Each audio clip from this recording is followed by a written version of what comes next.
அனைவருக்கும் வணக்கங்க. முதலில் எல்லாருக்கும் மே தின நல்வாழ்த்துக்களை கேப்டன் சார்பாகவும் தேமுதிக சார்பாகவும் நாங்கள் தெரிவித்துக் கொள்கிறோம். ஏன்னா உழைப்பவரே உயர்ந்தவர்கள். அந்த வகையில் பத்திரிகை நண்பர்களாகிய நீங்களும் தினந்தோறும் உழைக்கிறீங்க.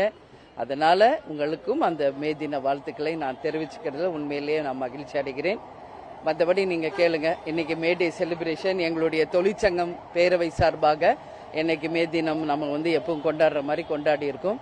அது மட்டும் இல்ல, எங்களுடைய வேட்பாளர்கள் யாரெல்லாம் தேர்தலில் போட்டிட்டு இருக்காங்களோ அவங்களும் இன்னைக்கு கேப்டன் பிளெஸிங் வாங்கி இன்னைக்கு ஒரு சின்ன ஆலோசனை கூட்டமும் நாங்க நடத்திக்கிட்டு இருக்கோம். இதுக்காக தான் இன்னைக்கு. வேற எதுவும் நீங்க கேள்வி கேட்கணும் கேளுங்க. 2 டேஸ்ல எலெக்ஷன் ரிசல்ட் வருது. ஆமாங்க. தரப்புல இருந்தும் கருத்து கணிப்புகள்லாம் ரிலீஸ் பண்ணிருக்காங்க. ஆமாங்க. எப்படி பாக்குறீங்க? நான் எப்படி பாக்குறேன்னா, ஆக்க பொறுத்தவங்க ஆற பொறுங்க. எல்லாம் முடிஞ்சிருக்கு. இன்னும் ஜஸ்ட் 2 டேஸ். அதனால ஒன்றும் இல்லை.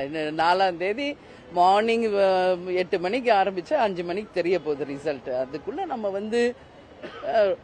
ஓவர் ஹைப்போ ஓவர் எக்ஸ்பெக்டேஷனோ ஓவர் கற்பனைகளோ தேவையில்லை.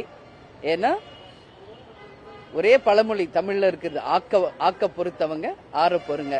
நிச்சயம் எல்லாருக்கும் நல்லதே நடக்கும். என்ன மாதிரியான ரிசல்ட் எதிர்பார்க்கறீங்க? எங்களை பொறுத்த வரைக்கும் நாங்க மதசார்பற்ற வெற்றி கூட்டணியில போட்டி போடுகிறோம். உறுதியாக எங்களுடைய மதசார்பற்ற வெற்றி கூட்டணி அமோக வெற்றி பெறும். அண்ணன் ஸ்டாலின் மீண்டும் முதல்வராக வருவார்.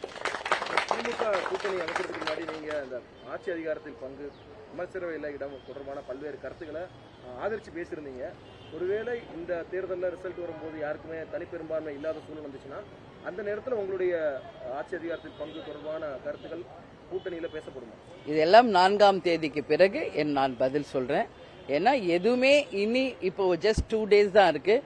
எல்லாருமே களத்துல மிக தீவிரமாக எல்லாரும் ஒர்க் பண்ணியிருக்காங்க. எல்லாருமே அவங்கவுங்க எல்லா வகையிலுமே சிறப்பாக வேலை செஞ்சிருக்கோம். அதனால இன்னும் 2 நாள் இருக்கு, பொறுத்துக்கங்க. 4ஆம் தேதி ஒரு வெற்றி செய்தி வரும். அதற்கு பிறகு நிச்சயமாக உங்களை அழைத்து நான் பேசுவேன். இந்த ரீசன்ட் டேஸ்ல நீங்க பேசின அந்த தேர்தல் பரப்புரையில நிறைய பேர் எதிர்கட்சியினர் உங்களை விமர்சிச்சாங்க. அது எப்படி